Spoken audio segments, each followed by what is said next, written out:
আমাদের এই বক্তব্যকে ধারণ করছে এবং অসংখ্য মানুষের কাছে এটা পৌঁছে যাচ্ছে। আমাদের বক্তব্যটাই আমাদের কমিটমেন্ট। দেশটা আমাদের ছোট, কিন্তু পপুলেশন আমাদের অনেক। এই ছোট দেশের পয়জনিং করে দেশটাকে আমরা প্রায় শেষ করে ফেলেছি। নদীমাতৃক দেশ এখন কি বলবেন? এখন তো নদী নাই। নদীতে এখন হাল চাষ হয়, এখন পাট জন্মায়, ধান জন্মায়। এক সময় তো এরকম ছিল না। কেন এটা হলো?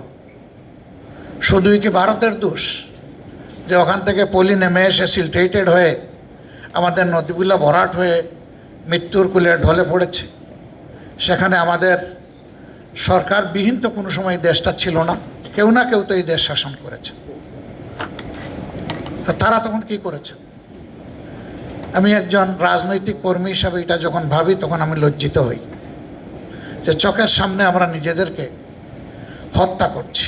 মানব দেহের মধ্যে একটা হৃৎপিণ্ড আছে, তার 4টা চেম্বার আছে।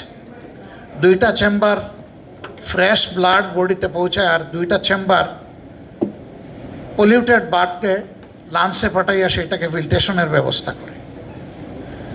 আর এই হার্টকে ঘিরে অসংখ্য আর্টারি এবং ভেইনাস, ধমনী আছে, শিরা আছে। ভালো ব্লাড সাপ্লাই দিয়ে খারাপটা ড্রেন করে নিয়ে আস পিউরিফিকেশনের জন্য। আমাদের নদীগুলো তো আমাদের এইরকমই, আমাদের শিরা, আমাদের ধমনী। হার্টের একটা ধমনী যদি ব্লক হয়ে যায় অনেক সময় মানুষ মৃত্যুর কোলে ঢলে পড়ে। এই জন্য এটাকে রিপেয়ার করা হয়, কখনো স্টান্টিং, কখনো ওপেন হার্ট সার্জারি করে তার স্বাভাবিক প্রবাহতা ঠিক রাখা হয়। আমরা আমাদের সয়েলকে কিলিং করছি, নদীগুলাকে শেষ করে দিই দুইভাবে। একটা গ্রাবিং বলেন, সিলট্রেশন বলেন, আরেকটা হচ্ছে পলিউশন।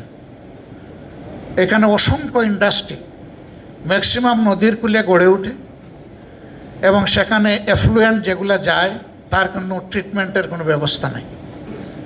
অনেক ইন্ডাস্ট্রি ইটিপির কমপ্লায়েন্সটা তারা মানেন না।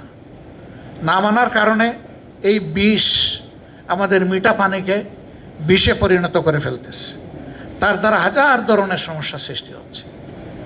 পানিতে যে সমস্ত মাছ গ্রো করবে সেগুলো তো এখান থেকে পালিয়ে যাচ্ছে, কারণ এটা তার বসবাসের জায়গা নয়। তার জায়গাটা তো হবে তার জন্য উপকারী একটা জায়গা। আমরা যদি মাটির দিকে তাকাই, মাটিটাওকে আমরা বিষাক্ত করে ফেলেছি। আমাদের কৃষকরা তারা অপরিকল্পিত এবং অবৈজ্ঞানিকভাবে